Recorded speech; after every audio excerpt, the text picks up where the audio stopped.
një nga thashëdhëniet kryesore në Departamentin Amerikan të Shtetit, në Washingtonin zyrtar, është sherri i ndodhur dhe i mbuluar midis Trumpit dhe Muskut.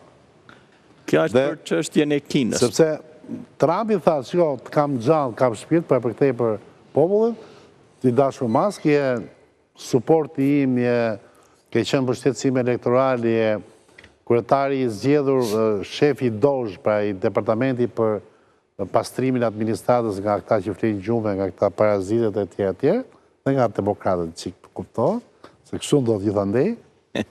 Por ama, në Pentagon mos u fut, se Pentagoni ti ke, është i imi, dhe Pentagon ti ke konflikt interesi se prodhon dhe bën biznes në Kinë.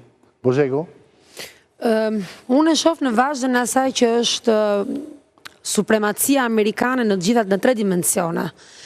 Trumpi e nisi me dimensionin e parë për strategjin, për mbrojtjen, për pjesën e Amerikës luftarake, që me pjesën e Groenlandës dhe deti.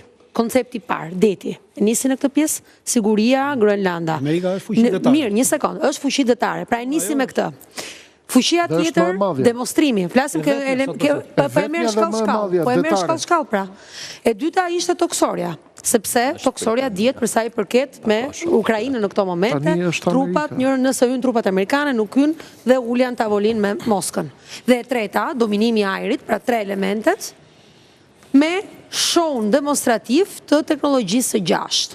Mesazh padyshim që është për kundërshtarët e tij, por është edhe në këto momente historike për sa i përket marrëdhënieve ndërkombëtare dhe rendit ri që thot zoti Zhej, për sa i përket Rusisë, Kinës nga ana tjetër dhe vetë Amerikës. Roli im është dominant në 3 linja.